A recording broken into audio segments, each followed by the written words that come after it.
그날은 5월의 마지막 목요일이었다. 공기에 참깨 꽃가루가 날리는 봄의 마지막 냄새가 안치실 창문 사이로 스며들었다. 구급대원 2명이 백색의 침대를 밀어 들어올 때 나는 이미 발을 맞춰 기다리고 있었다. 김정숙 어르신입니다. 가정에서 조용히 돌아가셨다고 합니다. 구급대원이 고개를 숙인다. 나는 침대 끝에 다가가 어르신의 손을 살포시 감싼다. 뼈가 뾰족하게 솟아있는 손마디. 주름은 땅을 갈아놓은 농사꾼의 손처럼 깊고 굵었다. 손바닥에는 옛날 시장 좌판에서 물건을 건네다가 난 상처 흔적이 여럿 있었다. 발 뒤꿈치는 거칠게 갈려 가을에 껍질이 벗겨지던 모습을 상상하게 했다. 사실 죽은 사람의 손은 접촉한 순간 차가워지는 게 보통이다.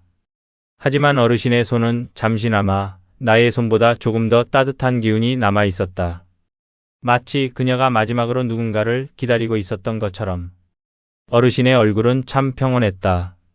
눈꺼풀은 부드럽게 내려져 있고 입꼬리는 아주 살짝 올라가 있다. 마치 오래된 책을 덮고 잠든 사람처럼.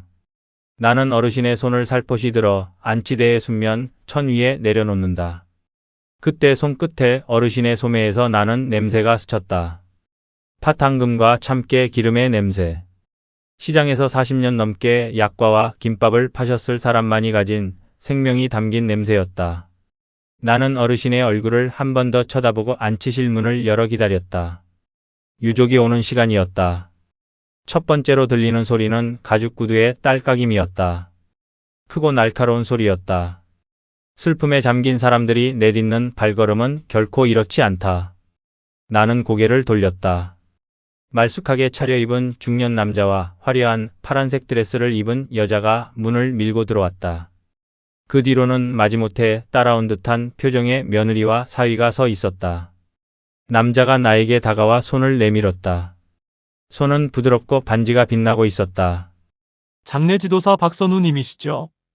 어머니의 장례는 가장 저렴한 옵션으로 진행하고 싶습니다. 요즘은 다들 간소하게 하잖아요. 나는 그의 손을 잡았다.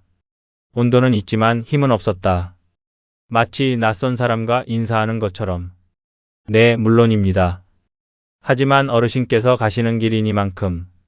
내 말이 채 끝나기도 전에 여자가 끼어들었다. 그녀의 향수는 너무 강해 안치실에 피어있는 국화꽃의 냄새를 다 가렸다. 어머, 요즘 세상에 그런 걸 누가 따져요? 살아계실 때 잘하는 게 효도지. 안 그래요? 오빠. 그녀는 웃었다. 입꼬리는 올라가 있지만 눈에는 슬픔 하나 없었다. 마치 시장에서 물건값을 흥정하듯 목소리에 건조함만이 가득했다. 나는 입을 다물었다. 손가락은 자연스럽게 옷깃에 달린 이름표의 가장자리를 문지르기 시작했다. 이 습관은 20년 전 첫 번째 유족이 고인의 관을 두고 싸울 때 생겼다. 감정을 억누르는 유일한 방법이었다. 그때 영수 씨가 영미 씨와 속삭이는 소리가 내 귀에 들렸다. 오는 사람도 별로 없을 텐데 음식도 가장 저렴한 걸로 하자. 낭비할 필요 없다. 나는 깊게 숨을 들이쉬었다. 가슴속에 뜨거운 무언가가 차오르지만 나는 그것을 누르고 입을 열었다. 그럼 먼저 영정 사진을 확인해 보시죠. 어르신의 가족이 미리 보내준 사진이 있습니다. 나는 컴퓨터 화면을 켰다. 10년 전쯤 찍은 사진이 나왔다. 어르신은 시장 좌판 앞에서 환하게 웃고 있었다. 좌판 위에는 어르신이 직접 구운 파작가가 반짝이고 옆에 서 있는 젊은 여자가 어르신에게 따뜻한 밥그릇을 건네고 있었다. 여자의 눈에는 어르신을 보는 따뜻한 빛이 담겨 있었고 그녀의 손은 어르신의 거친 손을 살포시 감싸고 있었다. 그 사진 속에는 지금 이 안치실에 서 있는 자식들은 없었다. 나는 천천히 화면을 가리고 고개를 낮췄다. 그리고 속으로만 되뇌었다. 어르신, 이 사람들이 당신의 자식인가요? 그렇다면 당신은 평생 무엇을 위해 살았는가요? 나는 다시 어르신의 손을 살포시 감싼다.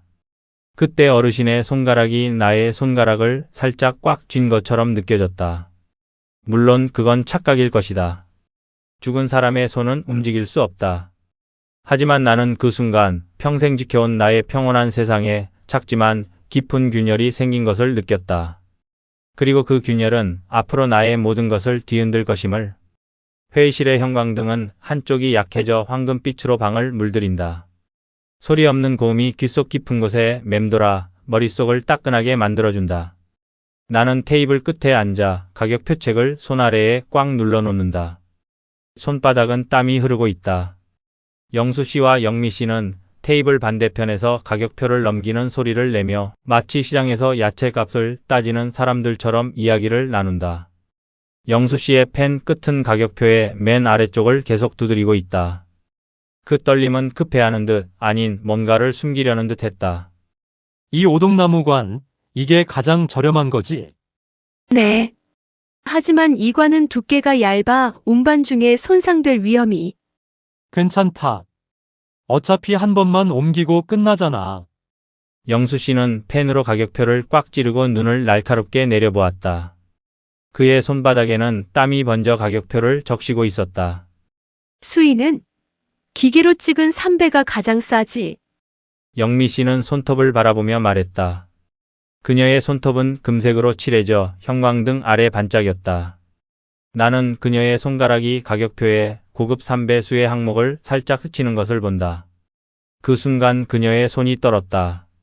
아주 짧게. 어르신께서 평생 시장에서 약과를 파셨다고 들었습니다.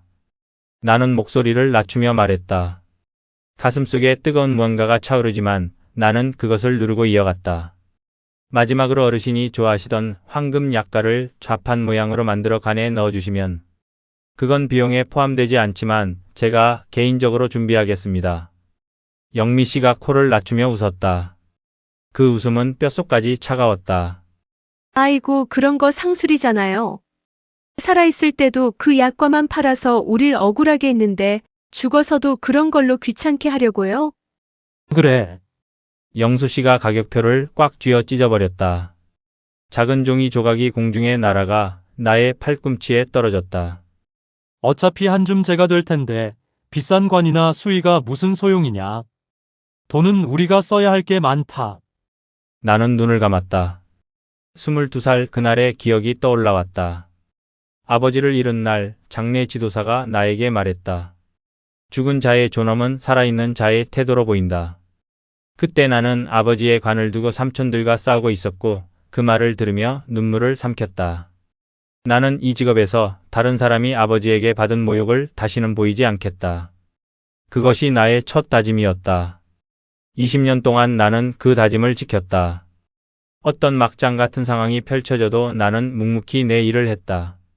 하지만 오늘은 다르다. 나는 테이블의 가장자리를 꽉 쥐었다. 손가락 뼈가 하얗게 변했다. 입술을 깨물었을 때 피의 쓰림이 혀끝에 퍼졌다. 그리고 속으로만 되뇌었다. 어르신, 당신은 평생 자식들을 위해 살았습니다. 아등바등 일하며 자식들에게 대학을 보내고 집을 사주었습니다. 그런 당신의 마지막 길이 이렇게 초라할 순 없습니다. 나는 일어섰다. 목소리는 예전처럼 차갑고 안정적이었다. 알겠습니다. 요청하신 대로 가장 저렴한 옵션으로 준비하겠습니다. 내일 오전 10시에 염습을 시작하겠으니 유족분들은 그 전에 나오시면 됩니다. 영수 씨와 영미 씨는 고개를 끄덕이며 문을 나갔다. 문이 닫히는 소리가 들렸을 때 나는 무릎을 꿇고 힘을 빼앗긴 듯 앉았다. 회의실의 창문을 보았다. 밖에는 시장의 소리가 들렸다. 카트를 밀어가는 소리, 사람들의 말소리, 약과 가게의 냄새가 창문 사이로 스며들었다. 어르신이 40년 넘게 서 있었던 그 자리다. 나는 다시 안치실로 걸어갔다. 어르신은 여전히 평온하게 누워 있었다. 나는 어르신의 손을 살포시 감싸고 속으로 다짐했다. 나는 당신의 마지막 비밀을 찾을 것이다. 그리고 그 비밀으로 이 사람들에게 진실을 알려줄 것이다. 비록 그것이 나의 규칙을 깨뜨려도, 비록 그것이 내 직업을 잃게 해도. 그때 나의 손끝이 어르신의 속옷 안쪽 주머니에 걸렸다. 딱딱한 뭔가를 감싼 비닐의 느낌이었다. 나는 주머니의 가장자리를 조심스럽게 만지며 입술을 깨물었다. 이건 단순한 유품이 아닐 것이다. 당신이 마지막으로 남기고 싶었던 그 무언가. 나는 주머니를 열려고 손을 뻗었다. 그러나 갑자기 멈췄다. 아니, 이건 염습 시간에 해야 한다. 당신과 나만의 시간에. 나는 어르신의 손을 다시 내려놓고 안치실의 불을 조금 어둡게 낮췄다. 그리고 속으로만 되뇌었다. 어르신 기다려 주십시오. 내일 나는 당신의 마음을 알게 될 겁니다. 그리고 그 마음을 지킬 겁니다. 아침 5시 안치실은 세상 모든 소리가 잠든 듯 고요하다. 창문 사이로 스며드는 새벽 공기는 차갑고 모래양 비누의 은은한 향기가 공중에 맴돈다. 이 향기는 20년 동안 나를 버틸 수 있게 해준 것 같다. 염습은 오직 나와 고인만의 시간이다. 다른 누구도 방해하지 않는 가장 경건한 순간이다. 나는 대야에 물을 담아 어르신의 손을 살포시 들어 물에 담근다. 손바닥의 상처 흔적은 물에 적히면 더 선명해진다. 이 상처는 언제 난 걸까? 판약과 반죽을 너무 세게 쥐었을 때? 아니면 어린 자식들을 끌어안고 비가 오는 길을 뛰었을 때? 나는 천을 살포시 감아 어르신의 손가락 하나하나를 닦아준다. 뼈가 뾰족하게 솟아있는 손마디를 닦을 때마다 나는 어르신이 평생 겪었던 고단함이 느껴진다. 40년 넘게 시장 좌판에서 서 있었을 그 어깨의 무게, 자식들의 학비를 벌기 위해 밤새 약과를 구워 팔았을 그 손의 떨림. 어르신 좀 쉬세요. 나는 속으로만 되뇌는다. 20년 동안 이 말을 수없이 되뇌었지만 오늘은 특별히 무거워 보인다. 다음은 발이다. 어르신의 발 뒤꿈치는 거칠게 갈려 가을에 껍질이 벗겨지던 모습을 상상하게 한다. 나는 온화한 비누 거품으로 발 뒤꿈치를 문지르며 속으로 생각했다. 자식들은 이 발이 얼마나 고생했는지 알까? 이 발이 그들을 위해 얼마나 많은 길을 걸었는지. 마지막으로 어르신이 입고 돌아가신 낡은 속옷을 벗기려고 손을 뻗는다. 속옷은 면으로 짠 옛날 것인데 콧물이나 땀으로 얼룩진 자국이 여럿 있다. 어르신은 이 속옷을 얼마나 오래 입었을까? 자식들이 명절에 사준 새 속옷은 어디에 두셨을까? 손끝이 속옷 안쪽 주머니에 걸린다. 딱딱하고 꼬깃꼬깃 접힌 비닐의 느낌이었다. 나는 숨을 참고 주머니를 조심스럽게 여는 손이 떨렸다. 20년 동안 유품을 발견한 적은 수없이 많았지만 이런 느낌은 처음이었다. 마치 어르신이 내가 이걸 찾을 것을 기다리고 있었던 것처럼. 비닐을 펼치면 낡은 통장 하나와 편지 한 통이 나온다. 통장의 표지에는 기업은행이라고 낡은 잉크로 적혀 있다. 첫 페이지를 넘기면 예금주 이름이 최지연이라고 쓰여 있다. 나는 숨을 내쉬었다. 그리고 입금 내역을 보았다. 매달 5만 원씩 10년 넘게 끊임없이 입금된 기록이었다. 마지막 입금은 지난달 말이었다. 5월 28일 5만 원. 편지는 흰 종이에 검은 볼펜으로 쓴 것인데 글씨가 떨려 있다. 어르신은 쓸 때 손이 떨렸을 것이다. 나는 편지의 첫 문장을 읽었다. 사랑하는 내 아들, 딸아. 그 순간 나의 눈물이 흘렀다. 20년 동안 나는 고인 앞에서 눈물을 흘린 적이 없었다. 나는 편지를 조심스럽게 펼쳐 읽었다. 어르신이 자식들에게 표현하지 못했던 마음, 지연 씨에게 준 사랑, 마지막 부탁까지. 문장 하나하나가 나의 가슴을 꽉 조였다. 직업윤리상 이 유품은 무조건 유가족에게 전달해야 한다. 그것이 나의 규칙이었다. 20년 동안 나는 이 규칙을 지켜왔다. 하지만 어제 그들의 모습을 생각하면 이걸 그대로 넘겨도 되는가? 이 편지를 읽어도 그들은 진심으로 반성할까? 아니, 그들은 단지 돈을 쫓을 뿐일 것이다. 갑자기 딸의 얼굴이 떠올라왔다. 10살 생일 때 나는 장례식으로 인해 그녀의 생일 파티에 3시간이나 늦었다. 그녀는 생일 케이크 앞에서 눈물을 흘리고 있었고 나에게 아빠는 항상 일밖에 몰라라고 말했다. 그 이후로 나는 그녀에게 진심으로 사과한 적이 없다. 지금도 연말마다 보내는 카드는 건강히 지내라는 짧은 문장만 적는다. 이 어르신도 자식들에게 사과하고 싶었을까? 아니, 자식들에게 이해를 바랐을까? 나는 통장과 편지를 다시 비닐에 꼬깃꼬깃 접어 내 가방 속 가장 깊은 곳에 넣었다. 그리고 나는 규칙을 깨기로 결심했다. 이걸 그냥 넘겨주는 게 아니라 입관식 직전에 모든 유족이 모여 있을 때 그들에게 보여줄 것이다. 그때 그들은 진심을 느낄 수 있을까? 모르겠다. 하지만 나는 시도해야 한다. 이것이 내가 어르신에게 드릴 수 있는 마지막 예의다. 나는 어르신의 얼굴을 한 번 더 쳐다보고 앉히실 문을 조심스럽게 열었다. 그때 문 밖에서 가벼운 숨소리가 들렸다. 나는 고개를 돌렸다. 며느리 이은주 씨가 벽에 기대어 서 있었다. 그녀의 눈에는 눈물이 고여 있었다. 그리고 그녀는 나에게 작은 목소리로 말했다. 선생님, 제가 어머니에게 할 말이 있습니다. 나는 그녀의 눈을 보았다. 그녀의 눈에는 어제 영수 씨와 영미 씨에게는 보이지 않았던 진심의 슬픔이 담겨 있었다. 그 순간 나는 이 이야기가 내가 예상했던 것보다 훨씬 깊은 곳으로 들어가고 있음을 느꼈다. 문 밖의 복도는 새벽의 차가움으로 가득 차 있었다. 이은주 씨는 벽에 기대어 서 있어 그림자처럼 몸을 움츠렸다. 내가 그녀를 쳐다보는 순간 그녀는 손으로 눈을 훔치고 고개를 낮췄다. 그녀의 신발은 흰 운동화였다. 앞부분이 낡아 스치고 검은 얼룩이 얼룩져 있었다. 코트 안에는 식당에서 쓴 흰 앞치마가 보였다. 끈은 헐렁하게 묶여 있고 기름 얼룩이 한 곳에 번져 있었다.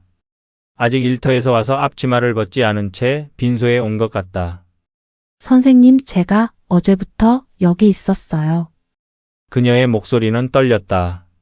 손에는 낡은 천 한 장을 꽉 쥐고 있었는데 천의 가장자리는 풀려 있고 얼룩진 자국이 여럿 있었다. 내가 한눈에 알아보았다. 그 천은 어르신이 시장에서 물건을 싸주던 20년 넘게 쓴 손수건이었다. 영수 씨는 제가 어머니를 찾아오는 걸 싫어해요. 엄마는 우리가 돌보고 있으니 너는 신경 쓰지 마라 라고 하시잖아요. 하지만 지난 3년 동안 매주 화요일 아침 7시에 제가 어머니 집에 가서 죽을 끓여 주었어요. 그녀는 손수건을 더 꽉 쥐었다. 손가락 뼈가 하얗게 변했다. 눈물이 손수건에 떨어져 검은 얼룩을 더 커지게 했다.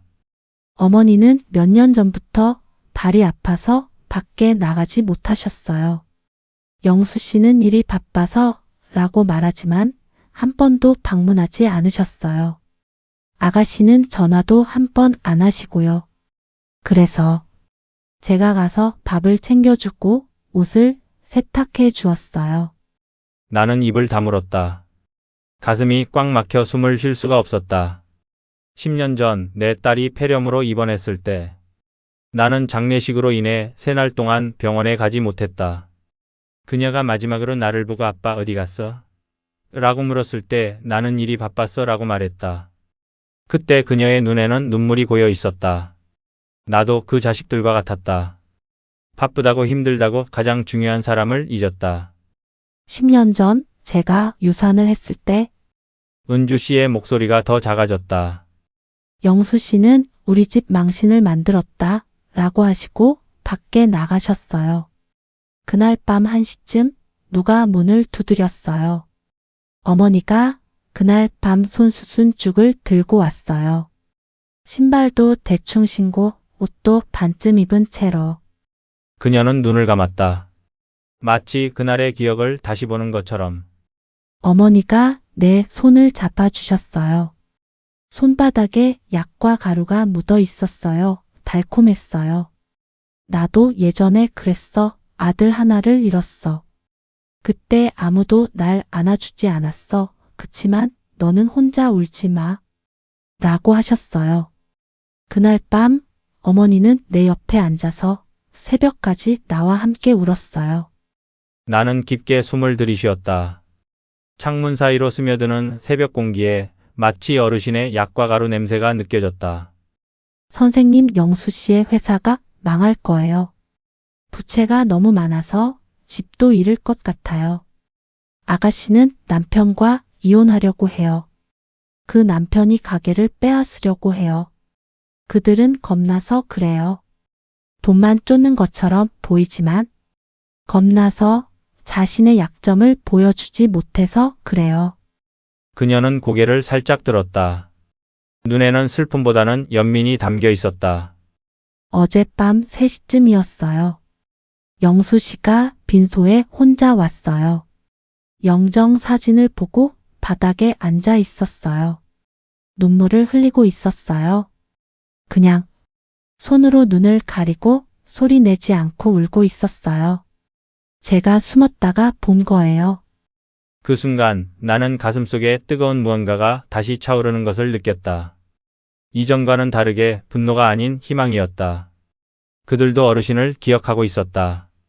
그들도 회한을 느끼고 있었다. 그냥 자존심 때문에, 겁 때문에 말하지 못했을 뿐이다. 나는 은주 씨를 보며 목소리를 낮추어 말했다.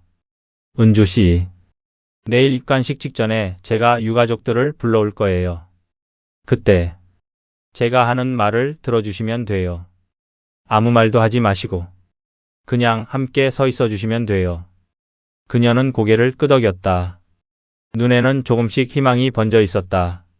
그리고 그녀는 손주머니에서 작은 건조한 쑥가지 하나를 꺼내 나에게 건네주었다. 이건 어머니가 그때 내게 주신 거예요. 쑥은 악기를 쫓아준다 라고 하셨어요. 제가 항상 주머니에 가지고 다녀요. 나는 쑥가지를 손에 받았다. 마른 쑥의 은은한 향기가 코끝에 스쳤다. 그 향기는 어머니의 품 냄새처럼 따뜻하고 안정적이었다. 나는 쑥가지를 내 가방 속 가장 깊은 곳에 넣었다. 그리고 다시 안치실로 걸어갔다. 어르신은 여전히 평온하게 누워 있었다. 나는 어르신의 손을 살포시 감싸고 속으로 되뇌었다. 어르신, 그들도 당신을 기억하고 있습니다. 그들도 회한을 느끼고 있습니다. 제가 그들을 이끌어 줄 겁니다. 당신의 마지막 부탁이 이루어지도록. 그때 나는 갑자기 생각했다. 내가 딸에게 매년 연말에 보내는 카드에 이번에는 조금 더 긴 문장을 적어보자. 딸아, 아빠는 너에게 참 미안해. 아빠는 너를 항상 기억하고 있어. 언제든지 아빠에게 오면 돼. 그리고 그 순간 나는 어르신의 입꼬리가 아주 살짝 올라간 것처럼 느꼈다. 물론 그건 착각일 것이다. 하지만 나는 그 착각을 믿었다. 왜냐하면 나는 이제 그들에게 희망이 있다는 걸 알았기 때문이다. 입관식 10분 전. 안치실 앞 복도는 자스민 향의 연기가 은은하게 감돌고 있었다. 향기는 차갑고 은은해 마치 어르신이 옆에 서 있는 것처럼 느껴졌다. 나는 옆방 문가에 기대어서 손바닥에 꽉 쥔 비닐 주머니의 딱딱함을 느꼈다. 귓가에는 영수 씨와 영미 씨의 낮은 소리가 들렸다. 아파트 등기부는 내가 먼저 처리할 거다. 내가 손 떼면 꼬인다. 오빠는 뭘 그렇게 잘하냐? 엄마의 예금 통장은 내가 확인할 거야. 목소리는 날카롭지만 작았다. 다른 조문객이 듣지 않게 조심하는 소리였다. 나는 눈을 잠시 감았다. 복도벽에 걸린 국화꽃 다발이 바람에 살짝 흔들리며 꽃잎 하나가 내 소매에 떨어졌다. 그 꽃은 어제 지연 씨가 가져온 것이었다. 그녀는 어머니가 국화가 가장 좋으셨다고 속삭이며 한 송이만 남기고 가졌다. 김영소 씨, 김영미 씨. 잠시 이쪽으로 오시겠습니까? 나는 목소리를 낮추어 불렀다. 두 사람은 고개를 돌렸다. 영수 씨는 양복깃을 살포시 다듬고 영미 씨는 목에 걸린 가짜 진주 목걸이를 조였다. 얼굴에는 어제부터 연기하던 슬픔 없는 슬픈 표정이 그려져 있었다. 나는 그들을 옆방으로 이끌었다. 은주 씨가 조심스럽게 문틈에 서서 우릴 바라보고 있었다. 그녀의 손에는 어르신이 준 낡은 손수건이 꽉 쥐어 있었다. 나는 가방에서 비닐 주머니를 꺼내 작은 나무 탁자 위에 내려놓았다. 탁자 표면은 세월에 깨져 오래된 액세서리 자국이 남아 있었다. 입관식 전에 어르신이 남기신 유품이 있습니다. 영수 씨의 눈이 순식간에 빛났다. 슬픔이 아닌 탐욕의 빛이었다. 20년 동안 유족들의 그 표정을 몇 번이나 본 나는 한눈에 알아보았다. 그가 앞으로 몸을 기울이는 순간 나는 통장을 먼저 꺼냈다. 이 통장은 어르신의 속옷 주머니에서 발견했습니다. 영미 씨가 통장을 영수 씨보다 먼저 낚아챘다. 그녀의 손이 떨렸다. 첫 페이지를 넘긴 순간 그녀의 목소리가 날카롭게 터졌다. 이게 뭐야? 예금주 이름이 최지연이네. 저 백반집 계집애가 엄마를 꼬드긴 게 틀림없어. 그녀는 통장을 탁자에 내려치고 손톱으로 표지를 긁었다. 영수 씨가 통장을 빼앗아 펼쳤다. 입금 내역을 보는 순간 그의 얼굴이 붉게 물들었다. 미쳤군. 엄마가 단단히 미쳤어. 그가 통장을 꽉 쥐어 구겨내는 소리가 들렸다. 나는 편지를 꺼내 손끝에 내밀었다. 목소리는 차갑고 안정적이었다. 어르신이 자녀분들에게 남긴 편지입니다. 읽어보십시오. 영수 씨가 편지를 빼앗듯 손에 쥐었다. 그는 펼쳐보고 첫 문장을 읽기 시작했다. 목소리는 처음엔 굵고 차갔지만 두 번째 문장부터 떨렸다. 사랑하는 내 아들, 딸아. 이 편지를 너희가 읽을 때쯤이면 나는 이미 이 세상 사람이 아니겠구나. 평생 너희에게 짐이 되지 않으려고 아등바등 살았는데 마지막까지 너희에게 실망을 주는 것 같아 미안하다. 그의 목소리가 미안하다에서 끊겼다. 그는 편지를 꽉 쥐고 머리를 낮췄다. 그의 손이 떨렸다. 너희는 내가 시장에서 벌어다 준 돈으로 대학 가고 결혼하고 집도 샀지. 나는 너희가 따뜻한 밥 먹고 남들처럼 사는 것만 봐도 행복했다. 하지만 어느 순간부터 너희는 명절에도 얼굴 한번 비추지 않았고 내 전화는 귀찮은 잔소리가 되어버렸더구나. 영미 씨가 무릎을 꿇고 앞으로 다가갔다. 그녀는 편지 위로 영수 씨의 어깨를 감싸려다가 손을 멈췄다. 눈에는 눈물이 고여 있었고 가짜 진주 목걸이가 떨며 작은 소리를 내고 있었다. 내가 마지막 몇 년을 버틸 수 있었던 건 옆집 백반집 지연이 덕분이었다. 장사가 안 되는 날이면 따뜻한 밥 한 끼 챙겨주고 아픈 날에는 죽을 끓여다 주던 아이. 자식인 너희도 안 하던 일을 피 한 방울 섞이지 않은 그 아이가 해주었단다. 영수 씨가 편지를 떨어뜨렸다. 종이가 바닥에 부드럽게 날아가 그의 구두 앞에 멈췄다. 그는 두 손으로 얼굴을 가리고 몸이 떨기 시작했다. 처음엔 조용했지만 점점 큰 울음이 터져 나왔다. 소리내지 않는 뼛속까지 파고드는 울음이었다. 영미 씨가 바닥에 앉아 편지를 집어들었다. 그녀는 문장을 반복해서 읽고 눈물이 편지지에 떨어져 잉크를 번지게 했다. 그녀의 손톱이 손바닥에 깊게 박혀 피가 나기 시작했다. 은주 씨가 조심스럽게 방 안으로 들어와 영수 씨에게 낡은 손수건을 내밀었다. 그 손수건은 어르신이 시장에서 물건을 싸주던 것, 약과 가루의 달콤한 냄새가 아직 남아 있었다. 영수 씨가 손수건을 받아 얼굴에 깊게 눌렀다. 그때 나는 그의 입에서 작은 소리가 나오는 걸 들었다. 엄마. 미안해. 나는 깊게 숨을 들이쉬었다. 가슴속에 뭔가가 풀리는 느낌이었다. 20년 동안 누르고 있던 감정이 이 순간 조금씩 녹아나가는 것처럼 나는 두 사람을 바라보며 목소리를 낮추어 말했다. 목소리는 차갔지만 이전과는 다르게 연민이 담겨 있었다. 여기는 두 분의 탐욕을 전시하는 시장 바닥이 아닙니다. 평생을 당신들을 위해 희생하신 어머니께서 마지막으로 쉬고 계신 곳입니다. 법적으로 이 돈이 누구의 것이 될지는 제가 관여할 바가 아닙니다. 나는 잠시 숨을 고르고 이어갔다. 하지만 인간이라면, 자식이라면, 적어도 어머니의 마지막 가시는 길 앞에서는 부끄러운 줄 아셔야 합니다. 어머니께서 남기신 진짜 유산이 이 통장 하나뿐이라고 생각하십니까? 아닙니다.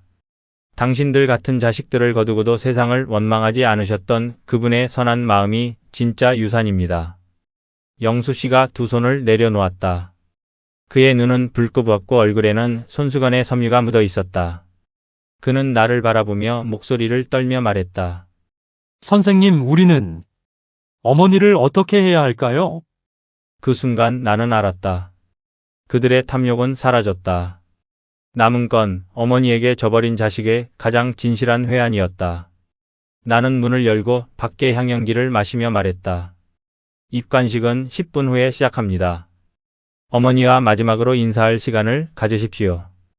그리고 지연 씨를 불러오십시오. 어머니의 마지막 부탁입니다. 나는 방을 나왔다. 안치실 창문에 비친 어르신의 모습을 보았다. 그녀는 여전히 환하게 웃고 있었다. 마치 이 모든 걸 다 알고 있었던 것처럼. 입관식 5분 전.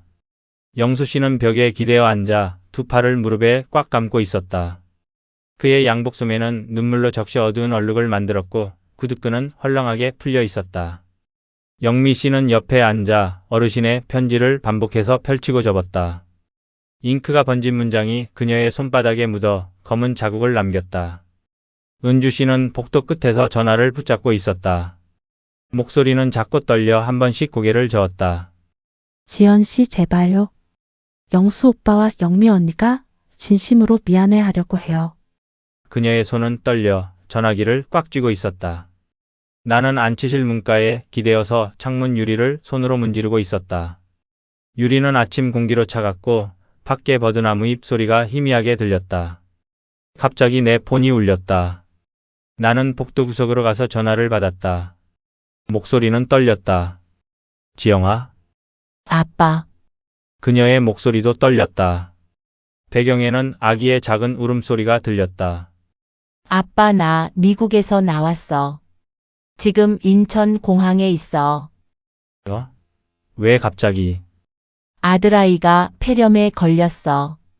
병원에 가봤는데 의사가 한국 의료가 더 안정적이라고 했어. 그래서 아빠 집에 머물 수 있을까? 나는 입을 다물었다. 가슴이 꽉 막혀 숨을 쉴 수가 없었다. 10년 동안 나는 매년 연말마다 그녀에게 카드를 보냈다. 아빠 거기 있나요? 응. 나의 목소리는 끊겼다. 눈물이 흘러 폰 화면을 적시었다. 지영아 미안해. 아빠가 너무나 미안해. 아빠, 그녀도 울기 시작했다. 아기의 울음소리와 그녀의 울음소리가 섞여 내 귓속 깊은 곳에 박혔다. 아빠 나도 미안해. 그때 그 말을 했는데 나도 아빠가 얼마나 힘들었는지 몰랐어. 아빠가 장례 지도사로서 다른 사람들의 어머니나 아버지를 지키고 있었는지 몰랐어. 나는 폰을 끊고 벽에 기대어 앉았다. 눈에는 눈물이 계속 흘렀다. 20년 동안 나는 유족들을 심판했었다. 자식의 본분을 잊었다. 어머니를 버렸다. 하지만 나도 딸을 버렸었다. 바쁘다고 힘들다고 가장 중요한 사람을 잊었다. 나는 그들과 다를 게 없었다. 은주 씨가 나에게 다가왔다. 그녀의 눈은 붉고 목소리는 낮았다. 선생님 지연 씨가 전화를 안 받아요. 3번 걸었는데 끊어버리셨어요. 영수 씨가 갑자기 일어섰다. 그의 양복은 구겨졌고 얼굴에는 눈물 자국이 선명했다. 그럴만해. 우리가 지연이를 무슨 권리로 불러? 우리는 엄마를 버렸고 지연 씨가 엄마를 돌봤어. 우리는 죄인이잖아. 엄마의 편지로 내용을 알았다고 해서 우리가 죄를 사과받을 자격이 생기는 건 아니잖아. 영미 씨가 바닥에 무릎을 꿇고 소리를 지르기 시작했다. 엄마 미안해. 엄마 나는 왜 그랬어? 결혼식에 엄마가 시장 옷차림으로 와서 친구들에게 놀림받았어. 그런 게 중요했을까? 엄마는 나를 위해 밤새 약과를 구워 팔았는데 나는 그걸 다 잊었어. 그녀는 두 손으로 얼굴을 가리고 뼛속까지 파고드는 울음을 터뜨렸다. 영수 씨도 그녀의 옆에 무릎을 꿇고 두 사람은 서로의 어깨를 감싸며 울었다. 나는 안치실로 걸어갔다. 어르신 미안해요. 나는 실패했어요. 그들도 나도 당신을 지킬 용기가 없었어요. 나는 장례 지도사로서 당신의 존엄을 지키겠다고 다짐했지만 나는 자신의 딸에게도 사과하지 못하는 죄인이에요. 나는 어르신의 손을 얼굴에 깊게 눌렀다. 그 손은 차갑지만 마치 나를 위로하려는 것처럼 느껴졌다. 20년 동안 나는 감정을 억누르며 살았어요. 규칙을 지키는 게 모든 거라고 믿었어요. 하지만 오늘 알았어요. 규칙보다 중요한 건 마음을 내어놓는 용기예요. 나는 그 용기가 없었어요. 그들도 나도. 나의 목소리는 끊겼다. 20년 동안 지켜온 이성의 끈이 이 순간 마침내 툭하고 끊어졌다. 나는 아무것도 할 수 없었다. 그들도 나도 모두 실패한 자들일 뿐이었다. 그때 안치실 문이 천천히 열렸다. 살짝 스치는 바람에 팥황금의 달콤한 냄새가 공중에 퍼졌다. 그 냄새는 어르신이 시장 좌판에서 40년 넘게 풍겼던 생명이 담긴 냄새였다. 나는 고개를 돌렸다. 최지연 씨가 문가에 서 있었다. 그녀는 허름한 흰 앞치마를 입고 앞치마에는 기름 얼룩이 번져 있었다. 손에는 나무 상자 하나를 꽉 쥐고 있었는데 상자 뚜껑 사이로 황금화전의 반짝임이 보였다. 그것은 어르신이 평생 구워 팔았던 가장 사랑하셨던 맛이었다. 그녀의 눈은 붉고부었고 목소리는 떨고 있었다. 그녀는 작은 목소리로 말했다. 선생님, 제가 어머니를 보고 싶어요. 은주 씨가 문자로 모두 말해 주셨어요. 어르신이 저에게 무언가를 남기셨다고요. 나는 일어섰다. 가슴속에 뜨거운 무언가가 차오르는 것을 느꼈다. 이것은 분노가 아니었다. 잃었던 희망이었다. 지연 씨, 안으로 들어오세요. 그분들이 당신을 기다리고 있습니다. 그녀는 살짝 고개를 끄덕이고 문을 밀고 들어왔다. 안치실의 향삼 연기가 그녀의 머리카락 사이로 스며들어 마치 어르신이 그녀를 감싸고 있는 것처럼 보였다. 나는 문을 조심스럽게 닫았다. 안치실 문이 닫히는 소리가 방 안의 고요함을 더 깊게 만들었다. 지연 씨는 발걸음을 조심스럽게 내디뎠다. 그녀가 들고 온 나무 상자의 뚜껑 사이로 황금 약과의 달콤한 냄새가 퍼져나와 향 연기와 섞였다. 지연 씨는 어르신의 안치대 앞에 멈췄다. 그녀는 상자를 내려놓고 두 손으로 어르신의 얼굴을 살포시 감싸려다가 손을 멈췄다. 눈물이 그녀의 볼에서 떨어져 안치대의 수면 천에 작은 얼룩을 만들었다. 어머니, 그녀의 목소리는 작고 떨렸다. 어제도 사실 가게를 닫고 여기 왔어요. 그냥 한 송이 국화만 남기고 갔어요. 어머니는 국화가 가장 좋으셨다고 매년 가을마다 제게 말씀하셨어요. 영수 씨가 갑자기 앞으로 기어가 지연 씨의 앞에서 무릎을 꿇고 고개를 깊게 숙였다. 그의 목소리는 떨며 소리가 들리지 않을 정도로 작았다. 지연 씨, 미안해. 정말 미안해. 우리는 어머니를 버렸어. 어머니가 아파서 밖에 나가지 못할 때도, 명절에도 한 번도 찾아오지 않았어. 그대가 우리 대신 어머니를 돌봐준 것, 우리는 이제야 알았어. 영미 씨도 그 옆에 무릎을 꿇고 고개를 숙였다. 그녀의 손은 지연 씨의 손을 살포시 잡으려다가 떨며 멈췄다. 지연 씨, 나는 어릴 때 어머니가 시장 옷차림으로 결혼식에 와서 친구들에게 놀림받았어. 그래서 나는 어머니를 부끄러워했어. 그런 게 중요했을까? 어머니는 나를 위해 밤새 약과를 구워 팔았는데 나는 그걸 다 잊었어. 정말 죄송해.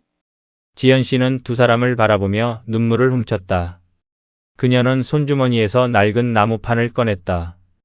판은 밀가루와 팥황금으로 검게 물든 자국이 여럿 있고 가장자리는 세월에 깎여 부드러웠다. 그것은 어르신이 평생 약과를 구워 팔았던 판이었다. 어머니가 5년 전 이 판을 저에게 주셨어요.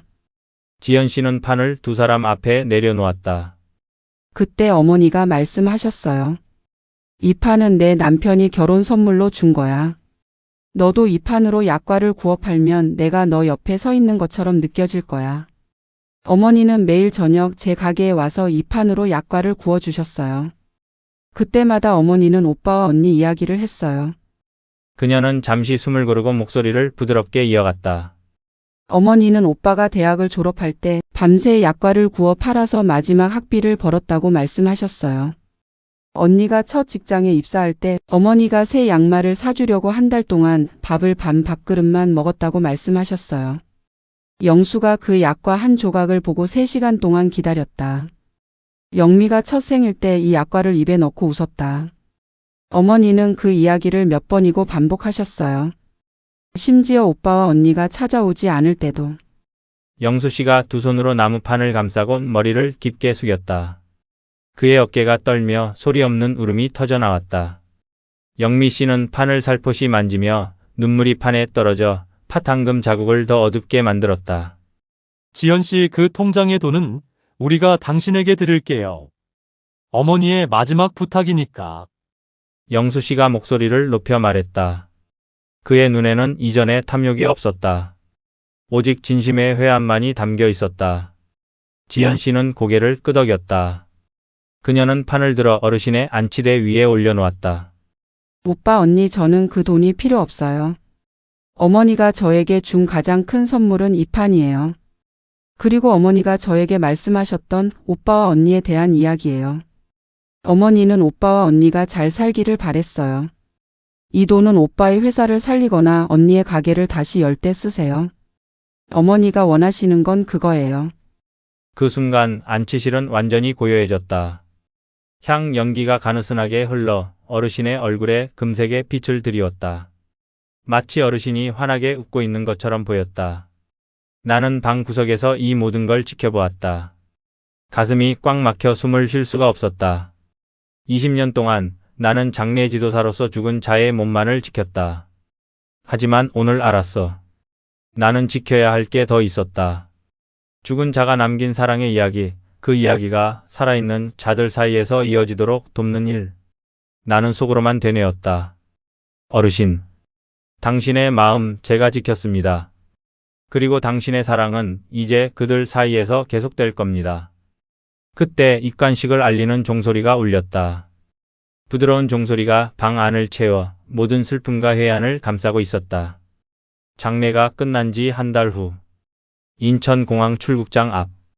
가을바람이 차갑게 스치며 사람들의 말소리와 캐리어 바퀴 소리가 귓가를 맴돈다. 나는 두 손을 주머니에 넣고 출국장 문을 바라보고 있었다. 손주머니에는 은주 씨가 준 낡은 쑥 가지가 들어 있었다. 마른 쑥의 은은한 향기가 코끝에 스쳤다. 갑자기 내 앞에서 아이의 웃음소리가 들렸다. 아빠, 나는 고개를 돌렸다. 지영이가 캐리어를 끌고 팔에는 1살짜리 손자 아이를 안고 서 있었다. 그녀의 눈은 붉고 입꼬리는 살짝 올라가 있었다. 아이는 손을 펼쳐 나에게 손짓을 했다. 나는 가까이 가서 아이의 손을 살포시 감싸고 했다. 아이의 손은 따뜻하고 부드러웠다. 그 작은 손이 나의 거친 손가락 사이로 스며들자 10년 동안 쌓인 회한이 한순간 녹아나갔다. 지영이는 나를 바라보며 목소리를 떨며 말했다. 아빠 미안해. 갑자기 이렇게 찾아왔어. 아니, 나는 너를 기다렸어. 나는 쑥가지를 꺼내 지영이의 손에 건네주었다. 이건 옛날에 알게 된 어르신이 준 거야. 쑥은 악기를 쫓아준다고 하더라. 우리 손자가 아프다고 들었으니 침대 옆에 두어라. 지영이는 쑥가지를 손에 받고 나의 손을 살포시 잡았다. 나의 손은 20년 동안 고인의 몸을 닦아준 덕분에 굳고 거칠었다. 그녀는 나의 손을 감싸며 눈물이 흘렀다. 아빠 이 손으로 얼마나 많은 사람들의 마지막 길을 지켜왔어요. 나는 그걸 이제야 알았어요. 그때 그 말 미안해요. 나는 아이를 안고 지영이의 어깨를 감싸고 했다. 가슴이 꽉 막혀 말을 할 수가 없었다. 하지만 그건 필요 없었다. 서로의 손길로 모든 걸 이해했었다. 한 달 후, 동대문 시장. 지연 씨의 백반집 옆에 작은 약과 가게가 열렸다. 간판에는 정숙 아줌마 약과라고 큰 글씨로 쓰여 있었다. 영수 씨는 손에 그 낡은 나무판을 들고 약과를 구워주고 있었고, 영미 씨는 손님에게 약과를 건네주며 웃고 있었다. 아이들의 웃음소리가 가게 앞을 가득 채웠다. 나는 가게 앞에 서서 그들을 바라보고 있었다. 지연 씨가 나에게 다가와 약과 한 조각을 건네주었다. 달콤한 맛이 입속에 퍼져 어르신의 손길이 느껴졌다. 선생님 오늘 첫날이에요. 오빠와 언니가 매일 여기 와서 도와주세요. 어머니가 보시면 행복하실 거예요. 나는 약과를 먹고 고개를 끄덕였다. 그래. 어르신은 정말 행복하실 거야. 이후로 나는 여전히 장례 지도사로 일하고 있다. 하지만 조금은 달라졌다. 이제 나는 단순히 고인의 몸을 닦아주는 게 아니라 그들이 남긴 사랑의 이야기를 듣고 그 이야기가 살아있는 자들 사이에서 이어지도록 돕는다. 때로는 규칙을 어겨야 할지라도 그것이 망자의 마지막 예의라면 기꺼이 감당한다. 어제도 한 어르신의 유족이 나에게 물었다. 선생님, 우리 아버지는 평생 나에게 말하지 못했지만 사랑하셨을까요? 나는 그에게 어르신의 유품을 건네주었다. 그것은 어르신이 평생 쓴 낡은 펜이었다.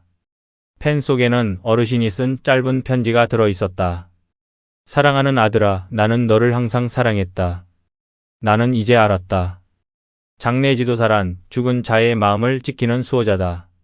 그리고 그 마음은 돈보다 더 무겁고 더 따뜻하다. 그것이 바로 사랑의 무게다. 어젯밤 나는 지영이에게 문자를 보냈다. 딸아, 내일 아침 우리 손자와 함께 시장에 가자. 정숙 아줌마 약과가 정말 맛있어. 지영이는 곧바로 답장을 보냈다. 네, 아빠. 기다릴게요. 나는 눈을 감고 속으로만 되뇌었다. 어르신들, 저는 계속 여기 있을 겁니다. 당신들의 마음을 지켜줄 겁니다. 여러분, 이 이야기를 함께 마치셨나요? 살아가면서 우리는 가끔 가장 소중한 사람에게 말하지 못한 마음을 남기곤 합니다. 때로는 자존심 때문에, 때로는 바쁜 일 때문에 그 마음을 숨기고 지내다 보면 늦은 후회로 남기도 합니다. 하지만 이 이야기에서 보셨듯 사랑은 늦지 않습니다. 회화는 늦지 않습니다. 우리가 할 필요는 그 마음을 내어놓는 용기만 있으면 됩니다. 이런 따뜻한 이야기들로 여러분의 하루를 조금 더 따뜻하게 만들어 드릴게요. 지금 좋아요를 눌러주시고 채널을 구독해 주세요. 다음 이야기도 여러분과 함께 나눌 수 있도록요. 모든 분들이 소중한 사람과의 마음을 이어갈 수 있기를 기원합니다. 다음 이야기에서 뵙겠습니다.